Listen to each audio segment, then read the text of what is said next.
Hello mga guys, ayan, may ribbon na naman po tayo mga guys. Ayan, malapit.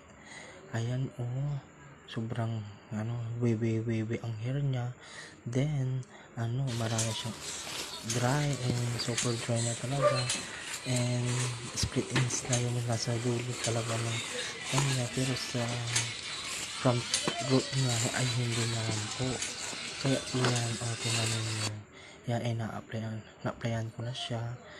Tapos yung na-apply, nagamit ko siya ng 30 minutes.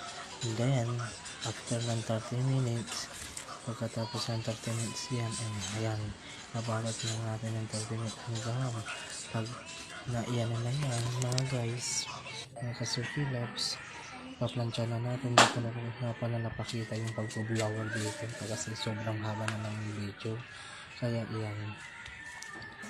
So ganyan lang na napayan na siya ng nandiyan, ayan. Tapos naman na yung ribbon natin ngayon for today. Thank you for sa customer na regular client ko, maraming salamat po. Mabuhay ka, Ina. Thank you for trust me your hair. Bye. Thank you.